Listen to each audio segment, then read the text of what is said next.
Hello, everyone, and welcome to episode 14 of Podcast of Five Rings, your source of enlightenment in the realm of video games, tabletop, anime, film, and tech. Each episode of Podcast of Five Rings releases Monday mornings on iTunes and Soundcloud, and now topic by topic, day by day on YouTube, with the full video releasing on Friday. Catch updates about the podcast, or for other news, give us a follow on your social media platform of choice, listed in the description below.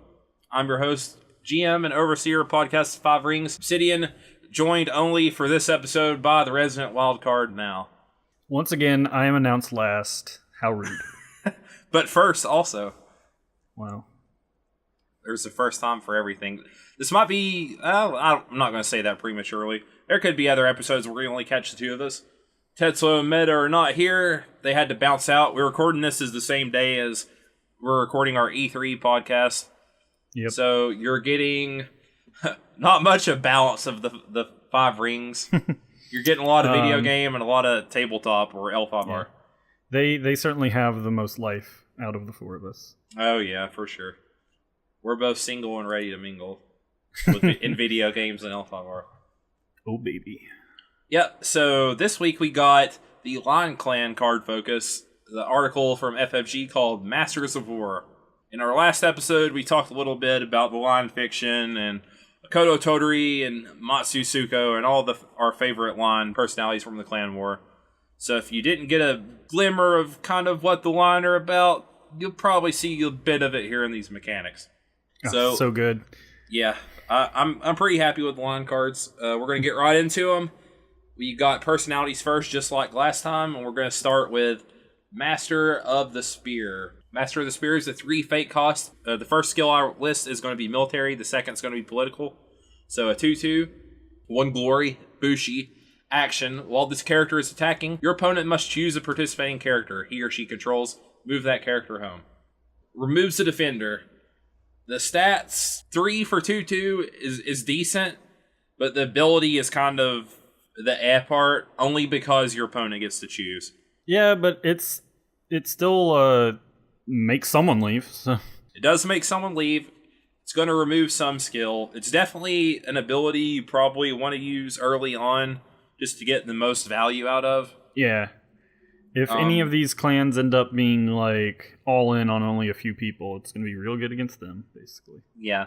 And your opponent, the attacker always assigns first. Against one defender, your opponent could probably guess they're not going to really get anything out of one defender because they're just going to get sent home unless you have an action that can just negate this guy, maybe get him out of the battlefield. The stats are all right enough to where I think he's playable. The ability is just a little bit underwhelming for me. He's also 3 influence, so this is a conflict character. Oh, that's true.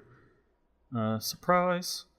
So I'm not sure how much he'll be splashed just because 3 influence and a 3 fate cost. Though, wait, can't you... So you could play him during, like, as a surprise. That's right. You could play him as a surprise. So his surprise ability is quite high. Yeah, that's when he's going to be most effective, is when you surprise out of your hand with him. Yeah, they can't, like, if they know that's in your deck, they can't ever really assign one comfortably. Mm-hmm. Alright, we've got Obstinate Recruit is the next card.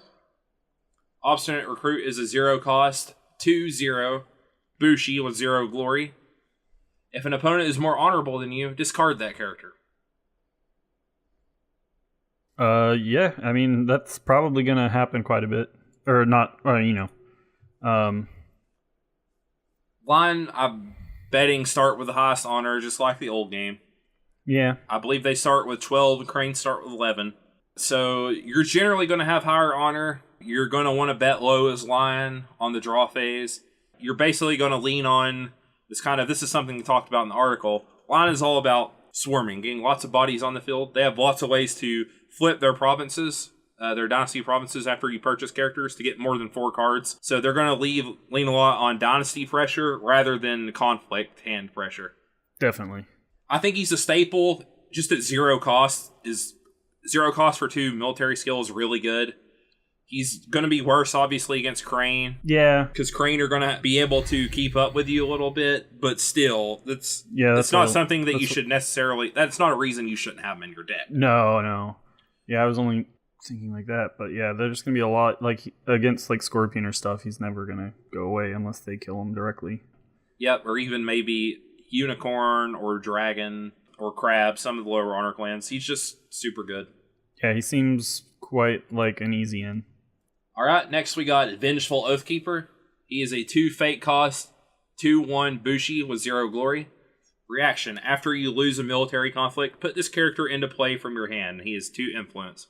Lion have lots of ways to kind of stabilize after they suffer losses. It's another kind of recurrent theme. They have this Bushi theme, the Swarm theme, and this kind of interact with things that you've had to discard kind of theme, or things where you lose. So basically, if you lose a military conflict, you just get this guy for free as a 2/1. Yeah, it's they're very like they turn even their losses into a win. Seems pretty good. Yep, so though you might have lost the battlefield and invested some resources and maybe trying to win a military conflict, you can get them for free. And even if you can even still lose the military when your opponent attacks you back and still get them for free and slap them down. And you already knew you were going to lose anyways, you just get this icing on the top of the cake, kind of, to help mitigate your loss.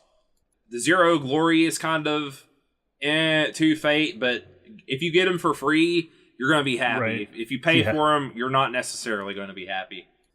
Alright, next we have Steadfast Samurai, who is a 1 fate, 1/1 with 1 glory Bushi.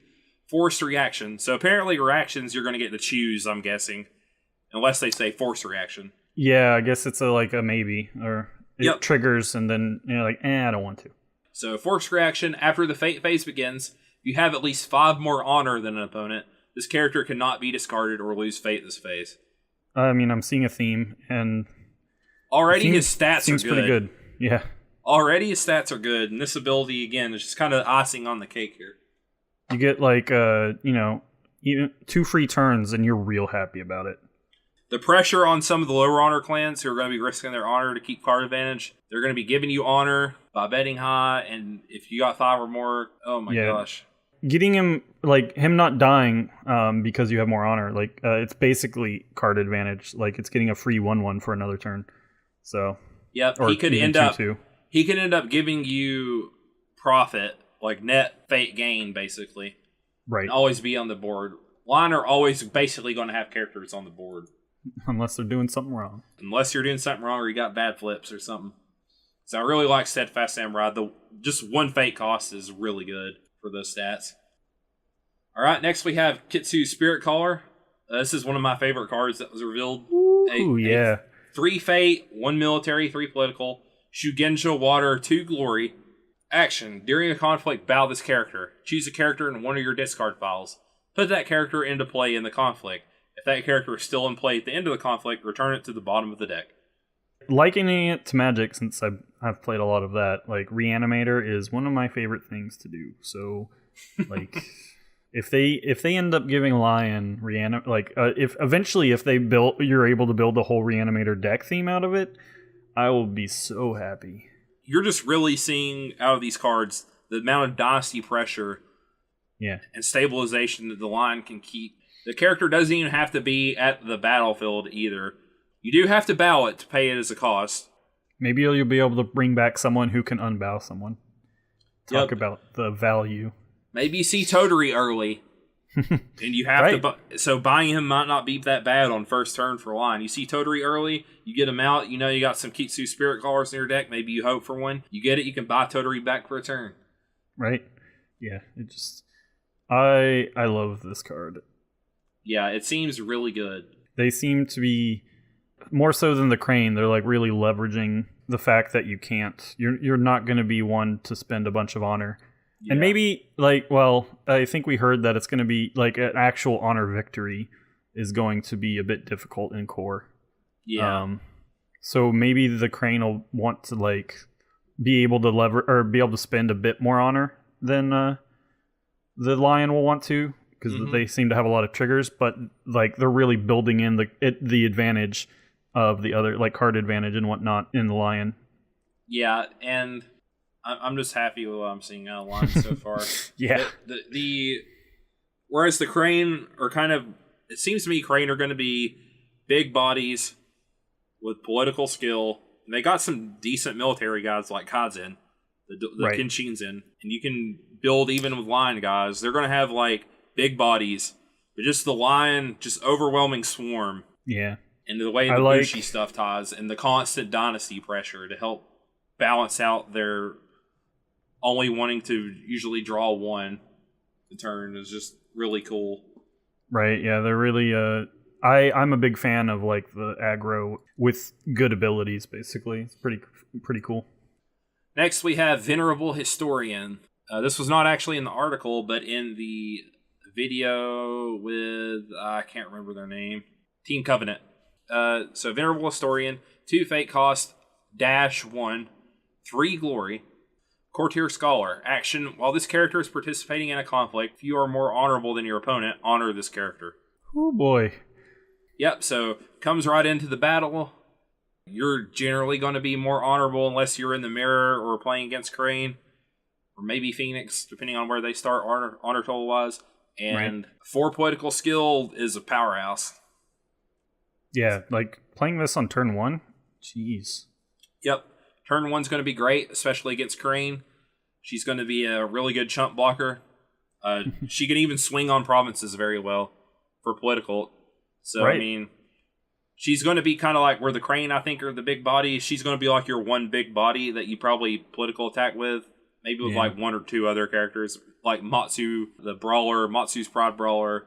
Yeah, we haven't seen a lot of high political, but there's some there. You're not going to be a complete slouch on political battles. Maybe a steadfast samurai. So maybe you attack with a Kitsu Spirit Caller. So they have some political skill. Yeah. I like the card. It seems good. Next we have, this is our first named lion personality, Ikoma Eiji. He's a 4 fate cost, 1/3 courtier with 3 glory. Lots of 3 glory courtiers. Reaction, after you lose a political conflict, put a Bushi character with printed cost 3 or lower into play from your Dynasty discard pile or provinces. So you don't invest more fate on them, right? But the character almost ends up paying for himself when you buy him after you lose a political conflict. Because if you buy him, you keep him around for a few turns. Obviously, to get the benefit of his ability, you're going to want to lose some political conflict. So you're probably just not going to defend if your opponent attacks into you. Maybe your opponent won't engage a political conflict because they don't want you to get someone back. He's a nice manipulator of the board state and kind of where people are swinging and when they're not.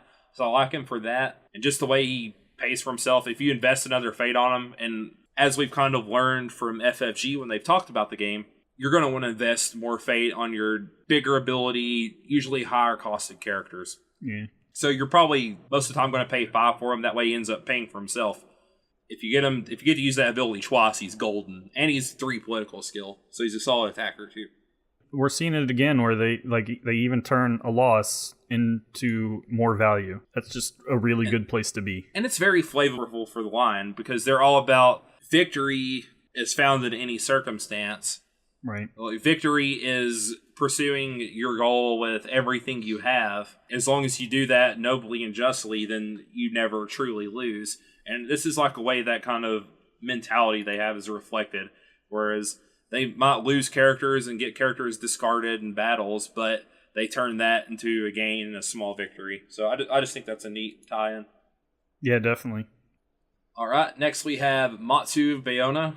She is a 3 fate cost character, a 3/2 Bushi with 2 glory. Reaction, after this character enters play, if you control 3 or more other Bushi characters, place 2 fate on this character. This can be super devastating. Mm-hmm. She has the face paint, so I guess she's a Death Seeker. Yeah, no, I guess no, whatever you call it. No keyword. Well, we had the Death Seeker card earlier. Right. So, they said that keywords are basically going to only key off certain cards. There's probably not going to be a lot of themes based around them. Right. Other than like your basic cavalry and apparently Bushi for line. Line are obviously going to play lots of Bushi. They want to swarm. Yep. It's going to be pretty easy for you to have 3 Bushi on the turn. You really just don't want to see this character like turn 1 on pretty your much, first play. You're going to mulligan her, and you don't want her to show back up with the mulligans. You can leave her in your province, but you're stifling your ability to swarm the board. It's going to be easy. If you see her turn 2 and are able to trigger ability and get 2 more fate on her, she's going to stick around basically for the rest of the game if what FFG is telling us are right, and games average about 3 or 4 turns. Yeah, I mean, if you are comfortable spending all of your fate on people, I mean, even turn 1, I think you'll have a good chance of turning up 4 people. Yep. And they're probably going to be cheap. So it's possible to get her, but you won't have any really. You're probably not going to have much for conflict cards. And even then, if you don't trigger her ability, her stats are good enough. She's a 3/2 with 2 glory for only 3. She's worth it even without the ability. The ability just makes her really so good. Better. All right, we got next the clan champion of the Lion, Akoto Todori. He is a mirror of Hotaru. Yeah. He is basically a 5 fate cost, 6/3 Bushi champion with 3 glory. Reaction: after you claim a ring during a military conflict in which this character is participating, resolve that ring's effect. The exact same as Hotaru, but flip military and political. Yep. He'll be strong, I'm sure. He fits the theme, or like he works with the other lion. He's a Bushi. Interestingly enough, Hotaru wasn't a courtier or a Bushi. I think she was just champion, wasn't she? I don't remember. She wasn't duelist. She might be Bushi, but she wasn't duelist. It's fitting that they mirrored them as the left and the right hand. I've seen some people upset. Like, someone was like, well, they're already running out of ideas. But I think this was an idea to show the right and left hand, basically. Yep, I agree. And I think the other champions, I think that's more what they're worried about, that 2 of the other champions are going to be the same but different. I think they'll all be fairly different. Yeah, unless the other 2, I don't even know which clans you would do that with. Like, they'd have to be really close. Yeah. Like, this just it just feels fitting for the Lion and Crane. Yep, it definitely makes sense. I guess if you're going to do it anywhere. Yep, I agree. All right, so that's all the new personalities we got. We'll get on to events. Lion have some really good events. The first of which is Stand Your Ground, which is 0 cost. Interrupt. When an honored character you control would leave play, instead discard that character's status token. Seems decent. Seems really decent. Yeah. So, not only does this prevent you from basically passing on from the Mono no Ware effect, where you can just basically pay the cost with your honored token rather than discarding the fate. Right. Anytime anyone resolves Ring of Void on your character, or maybe some other event or card or printed ability that discards a character, you literally just discard your token. Yeah, and you're going to have plenty of ways to get them honored, so. Yep, keeping your guys around is a Lion theme, and keeping your guys from getting killed is an even broader aspect of that theme. Yeah, there's a reason. Go ahead, Mal.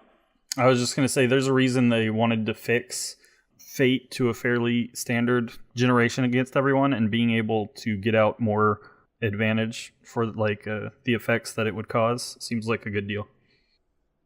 Just negating death has always been good in L5R, and this is just keeping your guys around longer. So it's a staple card in my opinion. I noticed we're not auto include on quite as many cards. Oh, it's also 2 influence, so this is also playable in other people's decks. Just not having your big guy keeping around for 1 more turn for no cost is just good. I mean, you're not always going to have it in your hand, but it's just good. Yeah. I don't know who else is going to want to play this outside of the Crane, but we'll just have to see how Honor goes with everyone else. I'm with you there.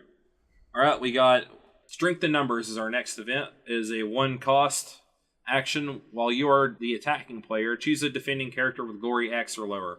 Move that character home. X is equal to the number of attacking characters. 2 influence.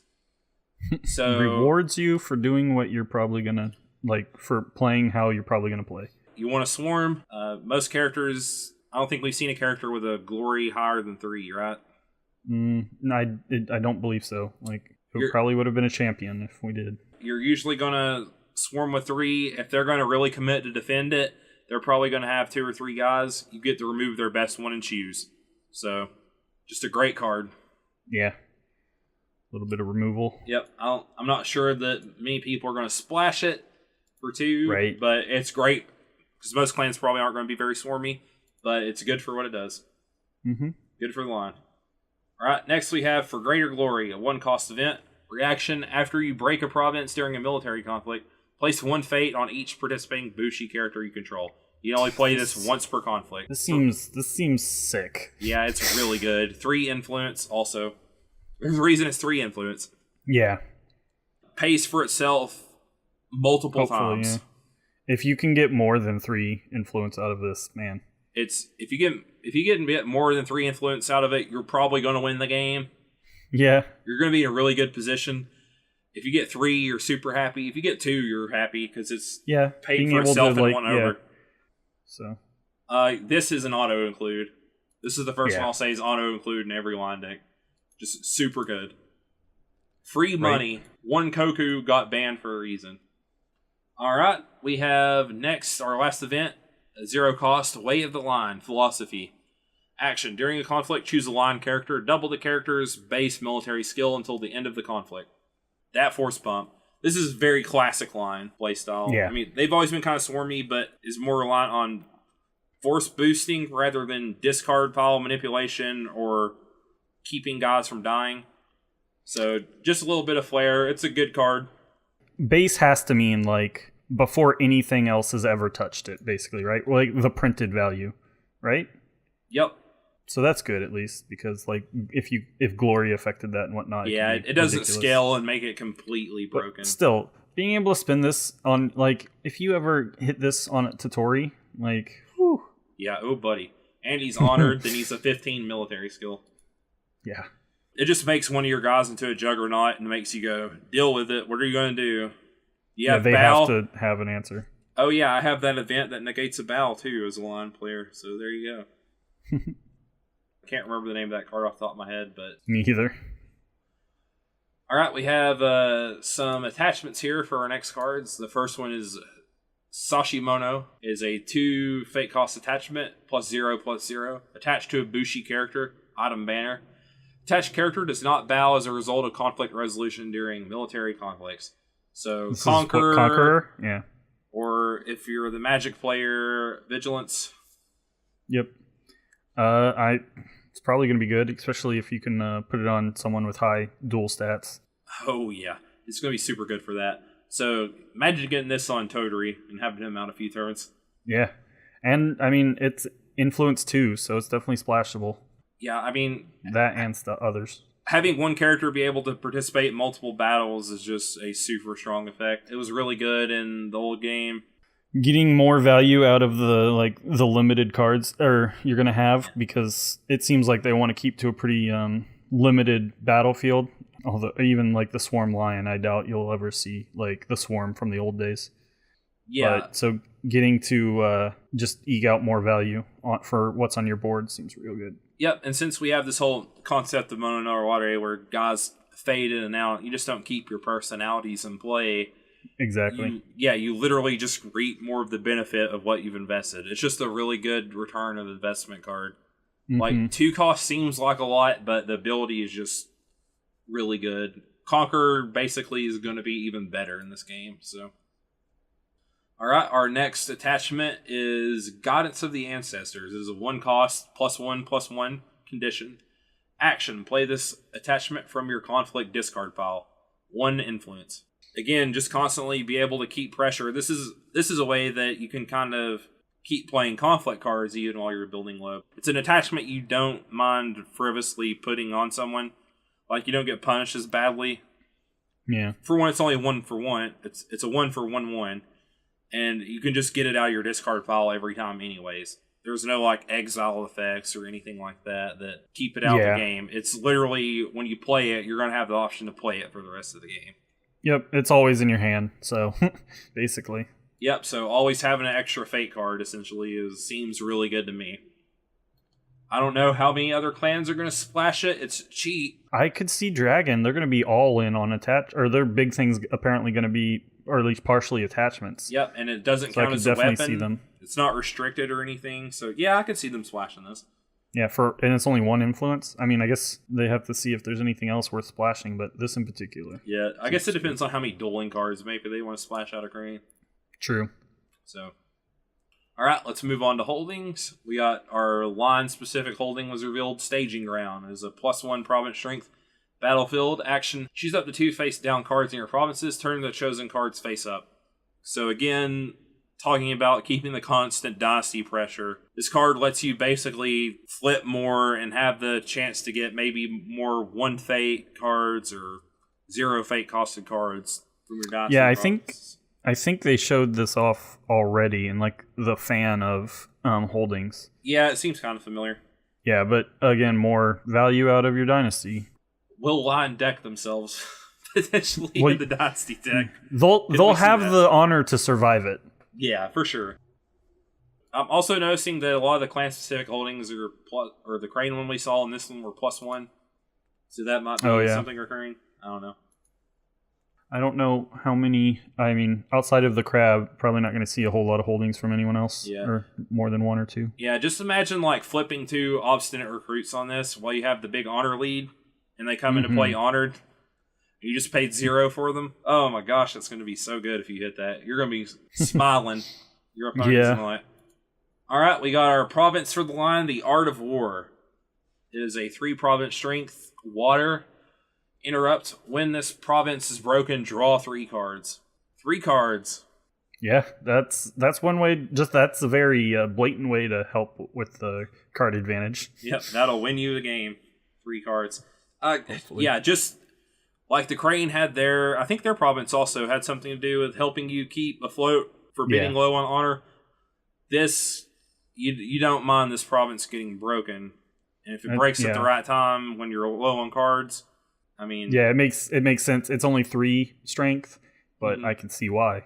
Yeah, because you kind of want it to get broken at the right time. So just really good. This might be my favorite card in the line set. I'm not 100% sure yet. I like the flavor of it. I like how it helps you stabilize. What I like the most about the line is how well they can stabilize the board and their hand. You never will really feel like you're down because you always have an option to kind of get back in the game. Yeah. And I'm not usually the top who likes to play kind of swarmy decks. I usually like big creatures and magic, big units. I don't know why. I like tokens, which can be swarmy, and I don't know why I prefer that over like other kinds of swarm. I don't really know why, but these aren't tokens, so no. I don't know. It's just weird. Like usually I play swarmy if it's tokens, and I don't know why. And the crab are the complete opposite of swarm, which is the clan that you like. Them and unicorn. So this game flavor is just so much more important for me. The crab are basically green in Magic. Kinda, yeah. So, all right, and finally we have Yojin no Shiro, not Shiro no Yojin, which is weird to me. It's the Vigilance Castle, or Vigilance of Castle instead of Castle of Vigilance. Anyways, it's a +2 province strength. This is a stronghold. Castle, 12 starting honor, 7 fate, 10 influence. Action during a conflict, bow the stronghold. Each attacking character you control gets +1 military skill until the end of the conflict. We talked about this one with the Crane, like sort of comparing the two. But yeah, this one seems real good. It makes the line do better what they do well already. It is very circumstantial because you only get it when you're attacking military. So it's only 1 conflict out of 4 every phase. Right. But the swing it generates is going to be a lot bigger than the 2-4 swing that Crane generate during political. While theirs is more versatile, this one's a bigger spectrum. Yeah, it's very direct in what it does, but it does it pretty well. Yep, so that's kind of the line themes. We're going to let you... Whereas the Crane, we're like, we put all our options on the board. We have big hulking guys with big hulking political skill. We're going to negate a lot of your events. The line are... Try and do it. Try and do something. The line are all about... Yeah, they got some sneaky stuff in here, too. We're all about getting lots of guys on the field. Our losses don't hurt us as much as it hurts everyone else. We keep our guys around. We honor our guys. We have some decent glory on some of our personalities. Our personalities are cheap. We're always going to have threats on the board. If they do more of the Reanimator stuff, we'll be real interested. I love that they incorporated the Kitsu into this already with the discard pile stuff. And it just fits so well, and it wasn't something I thought of. Because I didn't necessarily think they were going to do all this fate manipulation and discard pile manipulation because it just wasn't very liney in the old game. The line in the old game were very like generic swarm with force pump. It's like basically in the old, to equate it to like Magic or something, it's like red white basically. Get lots of guys on the board, have a few combat tricks. I mean, that's what the line were, but they've made them so much more flavorful and tied them into like who the lion are and some of their themes with the Kitsu talking to the dead and summoning their ancestors to help them on battlefield, and the lion just staying on fighting and swarming you. And I just really love the flavor of what they've done with the lion. I'm not like jumping ship onto them necessarily, but I love what FFG's done with them. You're leaning a lot closer than you were originally. Swinging all over the place, because I was talking about Phoenix earlier, and I still really like Phoenix a lot. They're probably still like if I'm ever going to play another clan that's not Crane, it might be Phoenix, but I need to see their cards. But, Lion's right up there. Love their flavor. I just think they're doing a great job with the whole design aspect of tying the clans to the mechanics and putting seeds for what they're probably going to flesh out in expansions. Yep. I love what I'm seeing across both of the clans we've seen so far. Yep, because I bet we'll see some more Kitsu in expansions down the road. I bet we'll see more duelists for Crane. Just more of that stuff. So, you want to talk a little bit maybe about how you think Crane and Lion will stack up against each other, potentially? I think Crane actually has a lot of answers for them.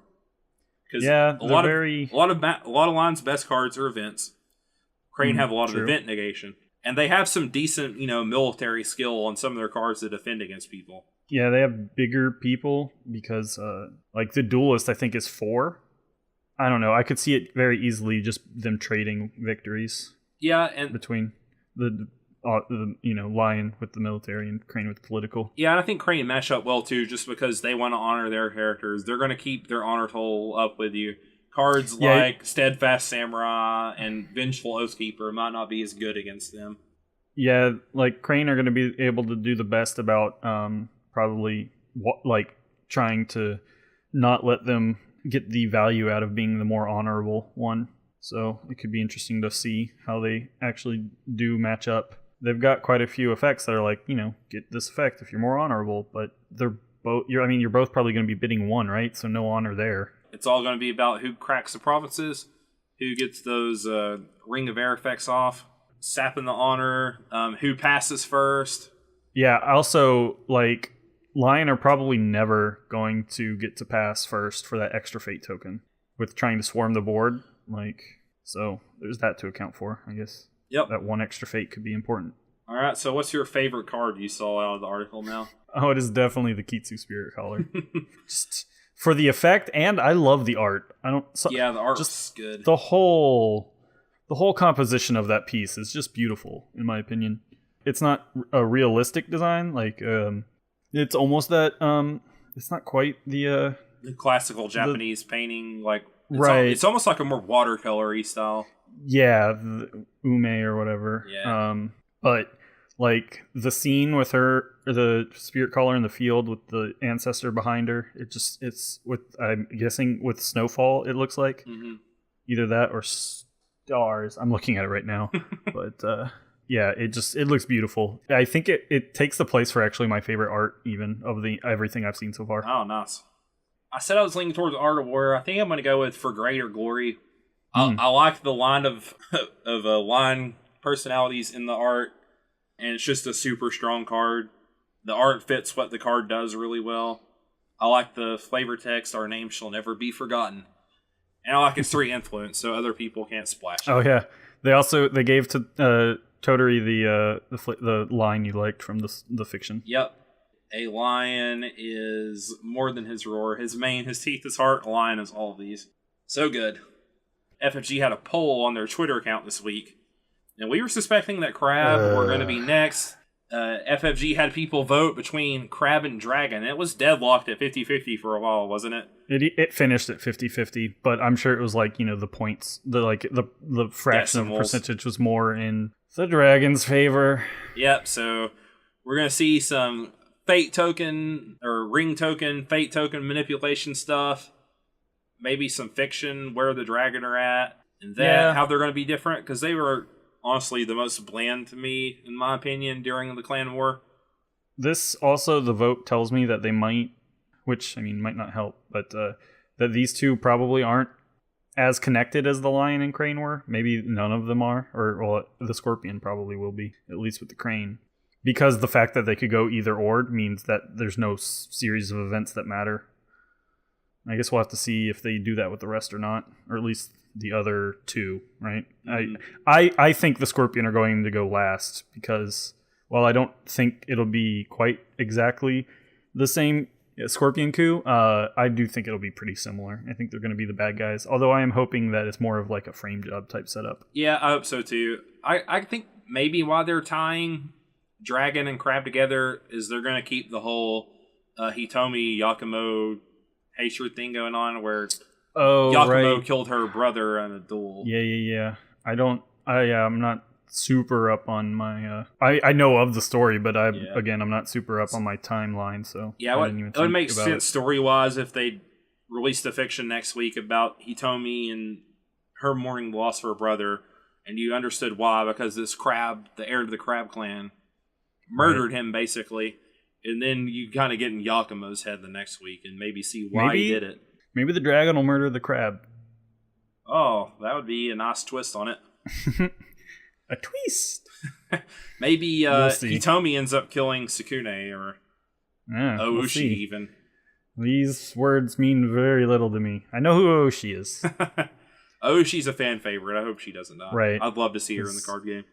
So. There were people who thought the one crab chick was her with the war 3/3, I believe. Yeah. Defender of the Wall or something like that, but I mean that's not a named card. So. Yeah, if it was Oshi, it'd be named. Hopefully. Yeah. This has been episode 14 of Podcast of Five Rings, a short abbreviated version of it. Again, your source of enlightenment, the realm of video games, tabletop, anime, film, and tech. Each episode of Podcast of Five Rings releases Monday mornings on iTunes and SoundCloud. Now, topic by topic, day by day on YouTube, with the full video releasing on Friday. Follow us on Twitter, Podcast5R, Facebook, P5R Podcast. Meta has a stream, twitch.tv/PSO Flow. And we'll see you guys next week with some Dragon talk if it doesn't get pushed back a week like this one did. Lion, 3 weeks, best clan. Best clan. Rawr.